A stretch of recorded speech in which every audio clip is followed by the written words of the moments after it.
Assalamualaikum warahmatullahi wabarakatuh. Kami di sini akan mempresentasikan hasil diskusi kami tentang kontrol unit dengan nama anggota saya sendiri Nur Amana Zain. Kemudian yang kedua ada saya Nurhuarunisa. Lalu saya Ehwana Anugrah Purwayanto dari Sistem Informasi. Saya Iwan Safi'i dari Prodi Sistem Informasi. Baik, untuk selanjutnya adalah pembacaan materi dari saya dan rekan-rekan dari kelompok kami. Pertama kita mulai dari pengertian. Control unit adalah komponen di dalam prosesor atau CPU yang menangani semua kontrol sinyal pada prosesor, dalam artian mengarahkan semua aliran data dari input maupun output untuk mengambil kode instruksi dari program dan mengarahkan unit-unit lain dengan menyediakan kontrol dan sinyal pewaktuan atau timing. Suryawinata 2018 halaman 163. Sementara itu, menurut DFD 2021 halaman 80, kontrol unit atau unit kontrol merupakan bagian prosesor yang bertugas untuk mengendalikan perangkat yang terpasang pada komputer dari alat input, output, dan penyimpanan. Apabila prosesor adalah otak dari komputer, maka kontrol unit atau sering disingkat CPU dapat dikatakan sebagai otak dari prosesor yang bekerja sama dengan ALU, karena CPU yang mengeluarkan perintah untuk hampir semua proses dari prosesor. Kemudian kontrol unit didesain dalam dua bentuk, yakni sebagai berikut. Yang pertama, hardware. Pada desain hardware ini, kontrol unit terbuat dari flip-flop, gerbang logika, sirkuit digital, serta encoder dan decoder yang tersambung dengan cara yang spesifik. Ketika ada perubahan set instruksi, maka sambungan dan sirkuit harus diubah juga. Hal ini lebih disukai pada arsitektur RISC yang hanya memiliki instruksi yang lebih sedikit. Yang kedua adalah program micro atau microprogramming. Kontrol program micro tersimpan pada memori khusus yang digunakan untuk mengontrol dan berbasiskan flowchart. Kontrol mikro program ini dapat diubah karena sifatnya sederhana. Kemudian fungsi kontrol unit. Yang pertama adalah mengontrol eksekusi instruksi secara berurutan dan menerjemahkan perintah. Yang kedua, kontrol unit mengarahkan aliran data kepada area komputer yang berbeda sesuai dengan peruntukannya masing-masing. Lalu kontrol unit juga mengatur dan mengontrol pewaktu atau timing. Yang keempat, kontrol unit mengirim dan menerima sinyal kontrol dari perangkat komputer yang lain.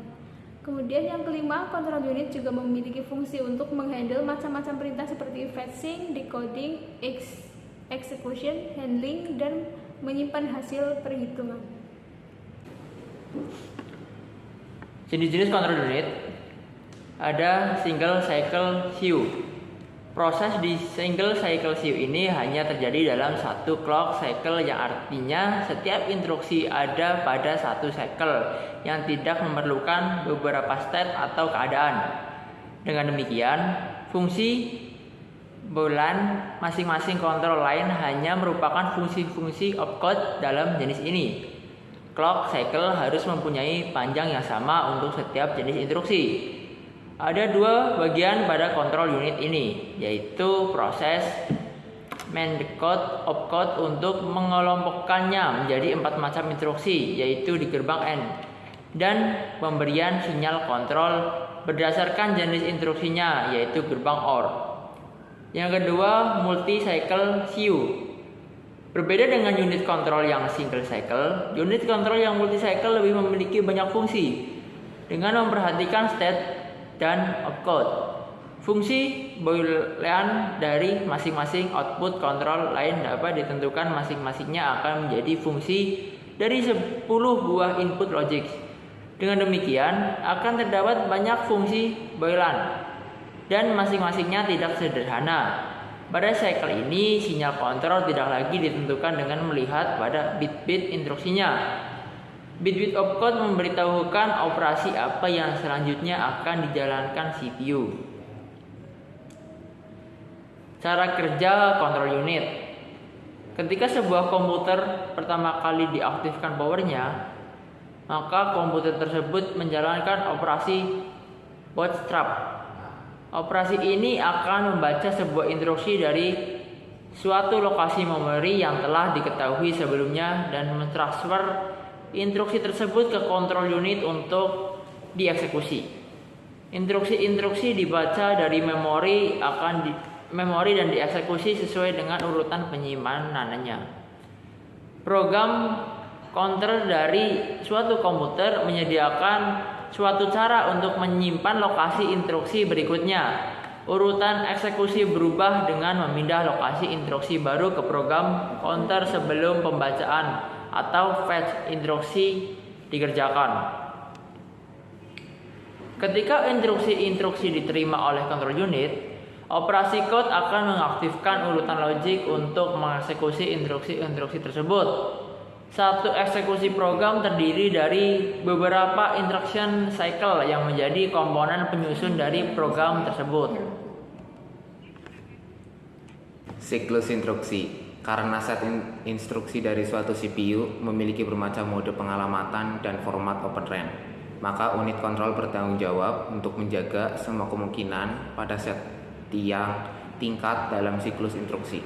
Siklus instruksi terdiri dari micro-operation, fetch, indirect, interrupt, and executing cycle. Micro-operation adalah suatu operasi mikro di mana suatu komputer menjalankan suatu program dan melakukan siklus proses memasukkan dan mengambil data atau melakukan eksekusi atau fetch execute cycle. Hasil dari operasi ini dapat menggantikan isi dari informasi biner terdahulu di dalam register atau dipindahkan ke register lain. Bagian dari micro-operation, tipe operation mikro mendefinisikan elemen dasar prosesor, mendeskripsikan operasi mikro yang harus dilakukan prosesor, menentukan fungsi kontrol unit yang harus dilakukan prosesor. Fetch adalah siklus mengambil data ke memori atau register. Berikut adalah contoh aliran data siklus pengambilan fetch cycle. Urutan kejadian selama siklus instruksi tergantung pada rancangan CPU. Asumsi sebuah CPU yang menggunakan register memori alamat atau MAR, register memori buffer MBR, pencacah program PC, dan register instruksi IR. Fetch cycle. Fetch adalah siklus pengambilan data ke memori atau register. Berikut adalah contoh aliran data siklus pengambilan fetch cycle.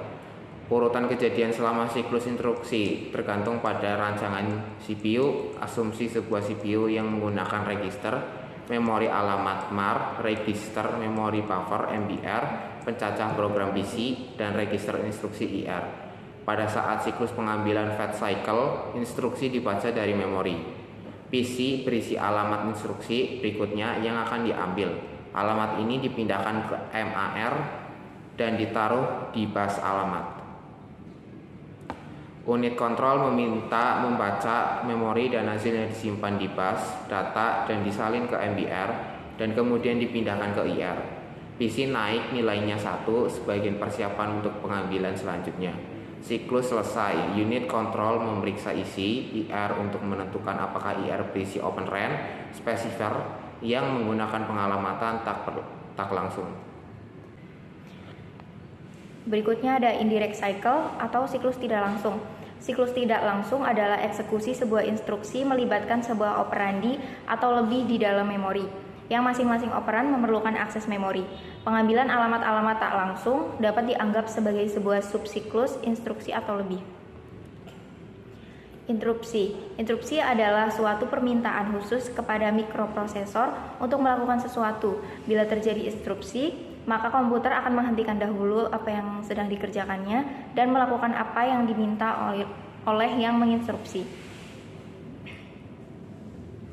Execution cycle. Execution cycle adalah proses dari CPU untuk mengerjakan instruksi yang sudah dijemput dari main memory dan sudah berada di IR register. Kontrol unit di CPU mengartikan instruksi tersebut melaksanakan operasi yang harus dilakukan seperti penjemputan atau penampilan data dari main memory, mengirim instruksi ke ALU untuk melakukan operasi aritmatika atau logika dan menyimpan hasil pengolahan kembali ke main memory. Baik, Itu presentasi dari kami. Bila ada yang salah mohon dimaafkan. Saya akhiri. Wassalamualaikum warahmatullahi wabarakatuh.